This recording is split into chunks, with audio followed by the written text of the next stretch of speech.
ایک بادشاہ نے دسترخوان لگانے کا حکم دیا اور اپنے خاص لوگوں کو کھانے کی دعوت دی۔ جب دسترخوان لگ گیا تو خادم اپنے کندھے پر کھانے کی رکابی لے کر آیا، لیکن جب بادشاہ سے قریب ہوا تو اس پر بہت ہیبت طاری ہوئی، چنانچہ اس کا پیر پھسل گیا اور رکابی سے تھوڑا سا شوربہ گر کر بادشاہ کے کپڑے خراب ہو گئے۔ بادشاہ غصے سے آگ بگولا ہو گیا اور خادم کو قتل کرنے کا حکم دے دیا۔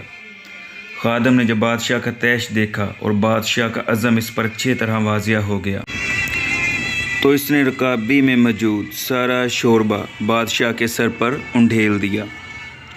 بادشاہ نے غصے میں غرغرا کر آواز دی، ارے تیری بربادی ہو پاگل، یہ کیا کر رہا ہے؟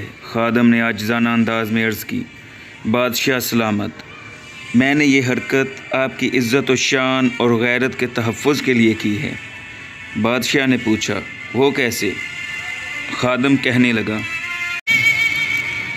مجھے ڈر ہے کہ لوگ میرے قتل پر یہ نہ کہیں کہ ہمارا بادشاہ بھی عجیب جلالی ہے کہ معمولی سی غلطی پر خادم کو قتل کروا دیا، حالانکہ خادم نے جان بوجھ کر یہ غلطی نہیں کی تھی۔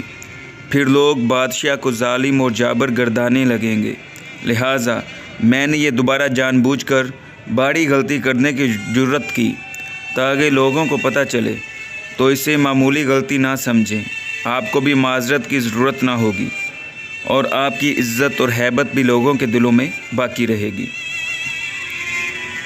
خادم کی گفتگو سن کر بادشاہ تھوڑی دیر سر جھکائے سوچتا رہا، پھر سر اٹھایا اور گویا ہوا،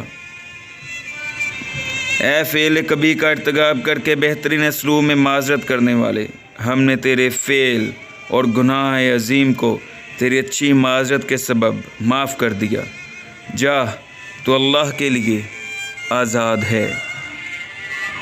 جی دوستو، امید ہے آپ کو آج کی کہانی اچھی لگی ہوگی۔ اپنا خیال رکھیے گا۔ اللہ حافظ۔